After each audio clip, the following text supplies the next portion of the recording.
अब देखेंगे शक्ति के संसाधन। शक्ति के संसाधन, देखिए शक्ति के संसाधन वे संसाधन कहलाते हैं जिन संसाधनों से हमें ऊर्जा या शक्ति की प्राप्ति होती है, उन्हें हम शक्ति के संसाधन कहते हैं। जैसे कोयला, खनिज तेल, प्राकृतिक गैस, ये सब शक्ति के संसाधन कहलाते हैं। इसके बाद हम देखें कि इन संसाधनों का मानव जीवन में क्या महत्व है, या हम ये कहें कि संसाधन मानव के लिए उपयोगी हैं।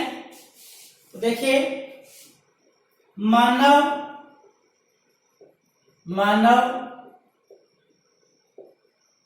संसाधनों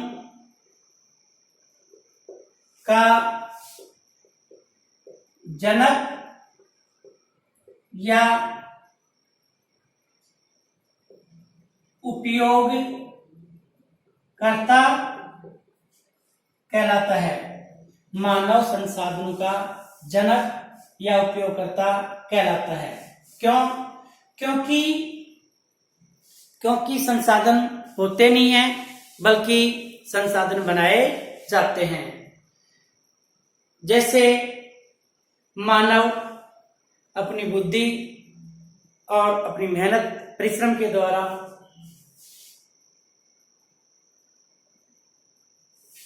किसी भी खनिज को भूगर्भ से खोदकर उसे संशोधित करता है और फिर उसे काम में लेता है। जैसे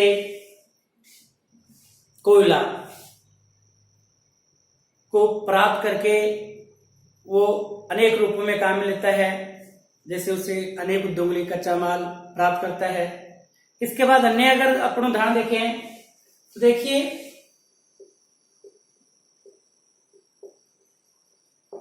नदियों में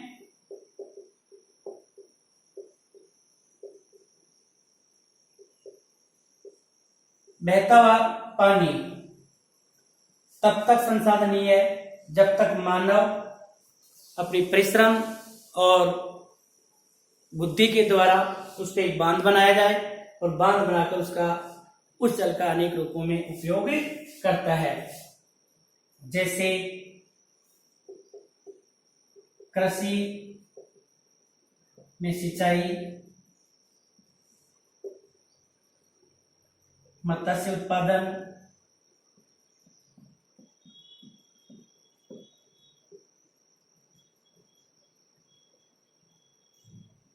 विद्युत उत्पादन,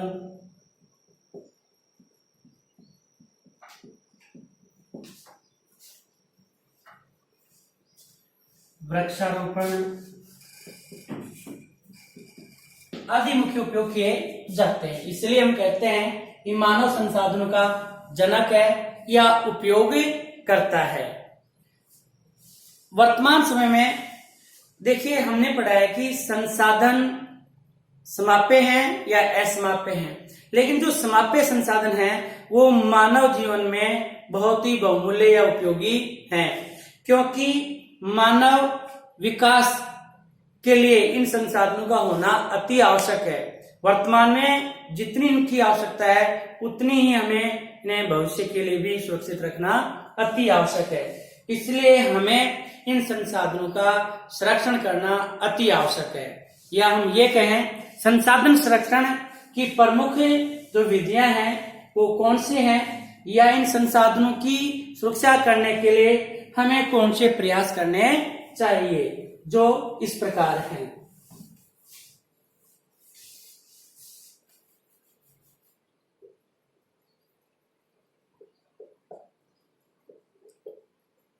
संसाधन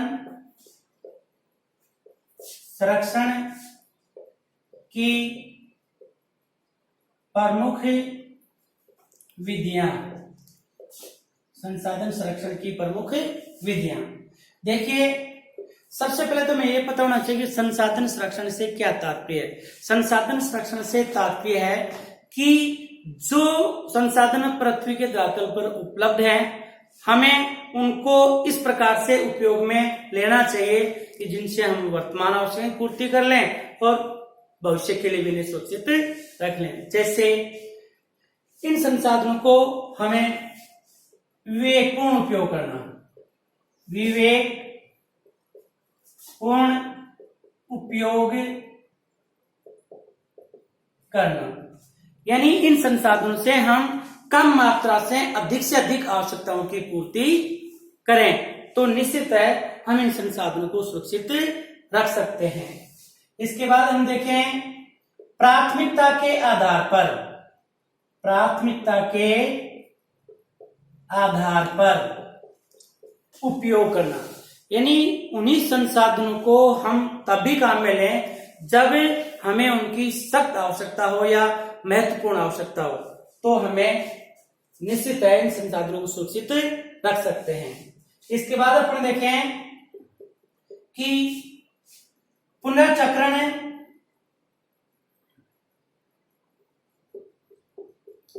पुनर्चक्रण विधि को अपनाना, विधि को अपनाना।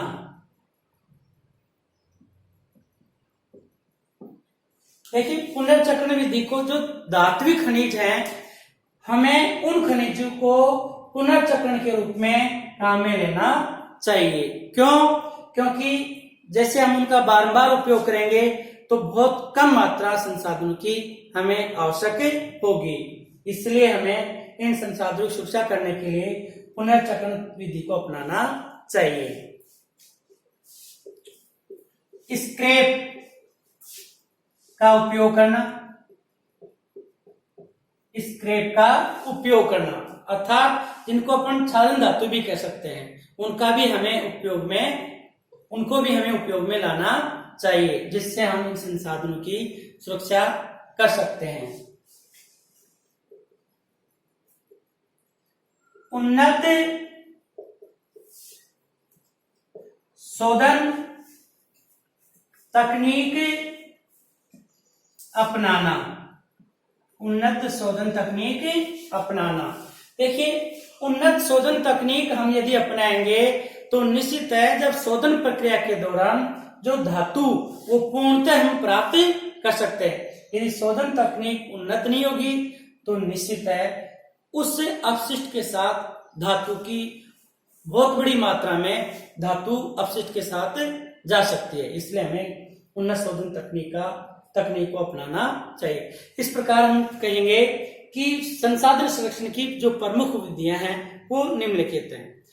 हमने इस वीडियो के अंतर्गत जो पढ़ा है, अब उसमें बोर्ड परीक्षाओं में कैसे प्रश्न बनते हैं या कौन से प्रश्न आ सकते हैं, जिसके लिए हम चर्चा करते हैं।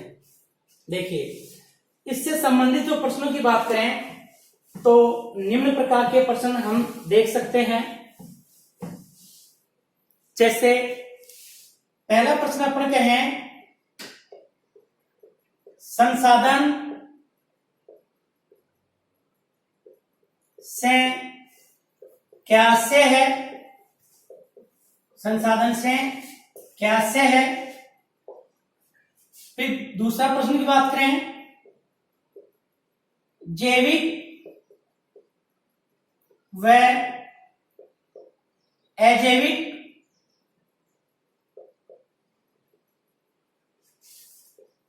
संसाधनों में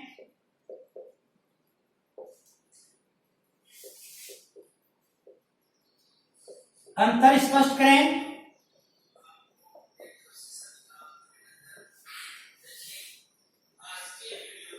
तीसरे प्रश्न में अपन चर्चा करें समाप्य व असमाप्य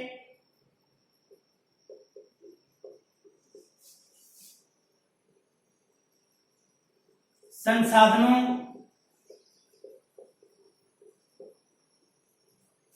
में कोई दो अंतर लिखो। नेक्स्ट क्वेश्चन की बात करें,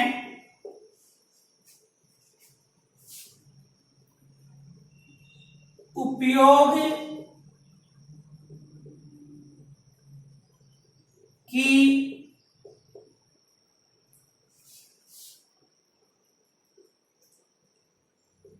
की निरंतरता के आधार पर संसाधनों के कितने प्रकार हैं, इन्हें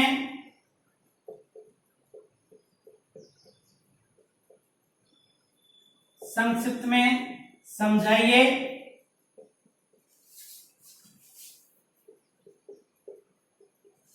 संसाधन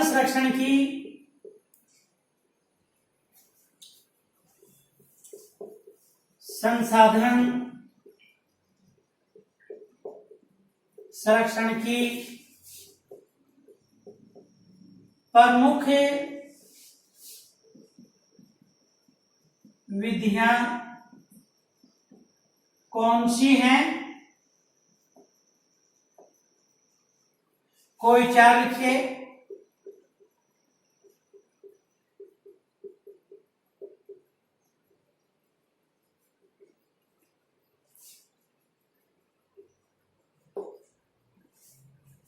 मानव संसाधनों का जनक है कथन की सार्थकता सिद्ध कीजिए।